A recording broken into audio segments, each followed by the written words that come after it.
नमस्ते दोस्तों, मैं प्रीति ओझा आप सभी की स्वागत करती हूँ अपनी यूट्यूब चैनल प्रीति ओझा फैमिली में।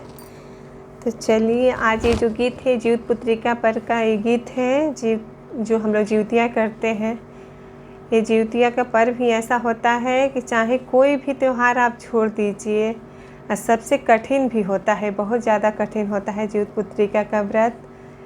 पर हम कितनों परेशान रहें, तबीयत ख़राब रहे, पर ये व्रत हम करते ही करते हैं। जो लोग करते हैं, जो लोग मानते हैं, बहुत लोग के यहाँ तो नहीं भी होता है, पर हम लोग के यहाँ होता है। तो हम लोग किसी भी हालात में, जैसे हम लोग अपने मायके में, ससुराल में, नंदे लोग हैं, बुआ लोग हैं, सब लोग ही करती हैं, चाहे वो किसी भी हाल में रहे, कितनों तबीयत ख़राब रहें या कुछ भी रहे, पर ये जीवित पुत्रिका का व्रत नहीं छोड़ते हैं। तो एक मानिए कि जिउतिया का कथा जो हम लोग सुनते हैं, सुनने के बाद जिउतिया पहनते हैं बनवा के, जिसके यहाँ जैसा बनता हो, कोई गोल्ड का बनवाता है, कोई धागा का ही पहनता है। तो उसको कथा सुनने के बाद ही हम लोग उसको पहनते हैं। उसी पे मतलब उसी कथा को मैं गीत के रूप में आप सबके यहाँ पेश कर रही हूँ। सुनिएगा, पूरा सुनेंगे तब आप सबको आनंद मिलेगा। चलिए, ज़्यादा बात हो जाएगी तो लंबा हो जाएगा वीडियो। चलिए, आप सभी का बहुत बहुत धन्यवाद। नर्मदा नदी के तट पर पेड़ रहे, ओह पर एगो चील हर रहे ना ये रामा।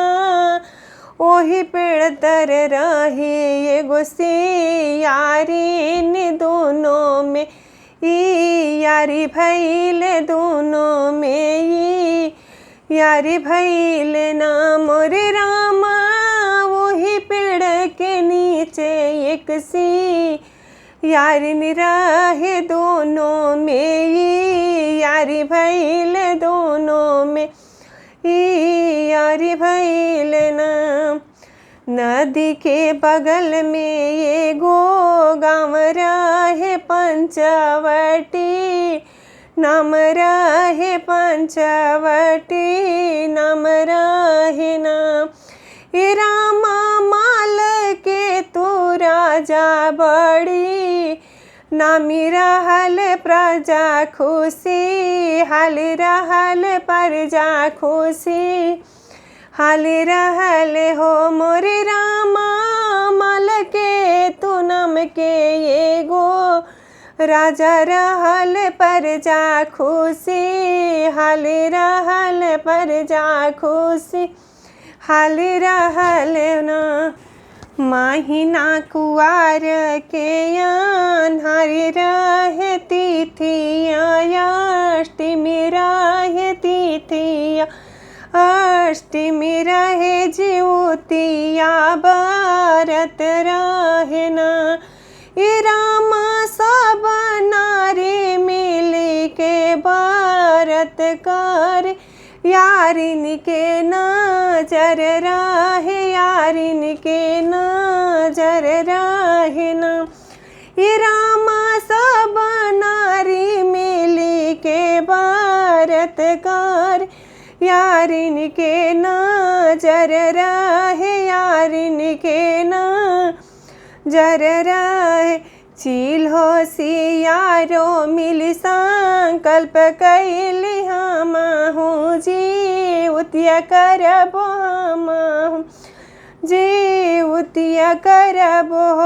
ये रामा वही दिन नागर के बेया पारी मुआल, नदी के किनारे आइल, नदी के किनारे आइल हो मोरे रामा। वही दिन नगर के बेया पारी मरल, नदी के किनारे आइल, नदी के किनारे आइल। भूखल सियारिन जब मुर्दा देखल, भूखा नाही रोकी पावली, भूखा नाही रोकी पावली हो। ये रामा वो दिन बरत यापन तोड़ली, जिउतिया व्रत छोड़ली, जिउतिया व्रत छोड़ली न हो। ये रामा वही दिन बरत तोड़ली जीवतिया छोड़ी दिहली जीवतिया छोड़ी दिहली नुहम चिलने तनिया मनी भवली बरत उता भूखली बरत भूखली नु होय रामा दूसरे जन्म में दुनो बहिन भइल ब्राह्मण कुल में जन्म लिहाली ब्राह्मण कुल जन्म लिहाली इललिना दूसरे जन्म में दुनो बहिन भइल ब्राह्मण कुल जन्म लिहाली ब्राह्मण कुल जन्म लिहाली भास्कर के चीला बड़ी बेटी रहली नाम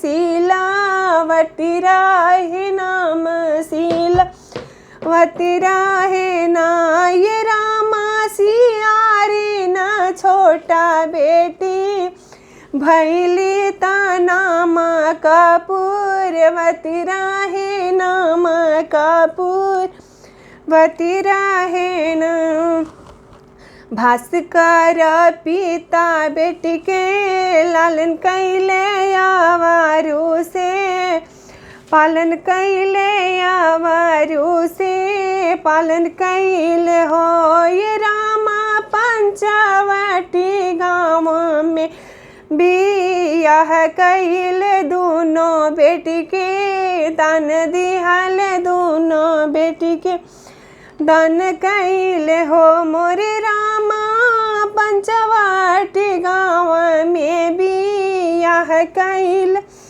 दोनों बेटी दान दिहल दोनों बेटी दान कैल शीलवती के शादी बुद्धि से न से कपूरवती के माल के तु कपूरवती के माल के तु हो ये रामा बुद्धि से न बड़ी बुद्धि मानता माल के तू राजा रहे माल के तू राजा रहे हो ये रामा बुद्धि से न बड़ी बुद्धि मानता माल के तू राजा रहे माल के तू राजा रहे शीलवती के साथ पुता भैले ता दिनों दिन से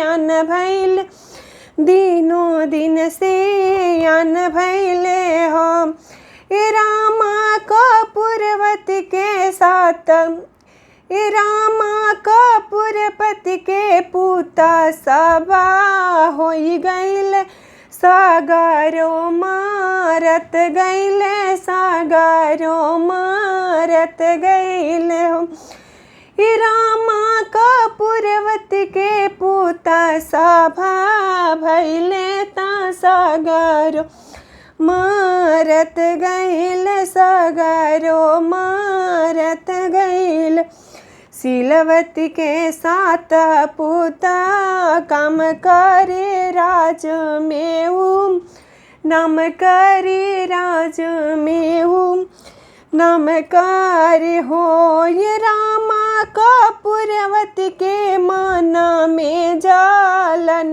भैल लागे कि मारन भैल लागे कि मारन भैल हो ये रामा कपूरवती के मन में जालन भैल लागे कि मारन भैल लागे कि मारन भैल कपूरवती सातु के सिर काटाई दिहल लाल कपड़ा ओढ़ाई दिहल लाल कपड़ा ओढ़ाई दिहली हो ए रामा सातो सिर शीलवती के घर भेजाई दिहल जीवतिया के लीला सोना जीवतिया के लीला सुन हो मोरे रामा सातो मुंडे सातो मुंडी सिलवती के घर पहुँचाई दिल जीवत बंधन के लीला सुना जीवतिया के लीला सुना हो। देखी जीवत वाहन बाबा माटी से सात सिर बनवलानी सात सिर बनवलानी हो। रामा सातो सिर धरवा से जोड़ दियल सब पुत जीवित भइल सब पुत जीवित भइल। रामा सातो सिर धरवा से जोड़ दिहल सब पुत जीवित भइल सब पुत जीवित भइल। जवन सिर कटल रहे तवन सिर फल बने तवन सिर फल फूल हो। रामा जीवत वाहन बाबा जी के कृपा से सातो पूता घर आइले सातो पूता घर आइले हो। ये रामा जीवत वाहन बाबा जी के कृपा से सातो पूता घर आइले सातो पूता घर आइल। कपूरवती के शंका भारी भइले त बहिनी के घर गइली बहिनी के घर गइली हो। रामा सातो पूत देखली हली जीवित अपने मूर्छित भइली अपने मूर्छित भइली हो।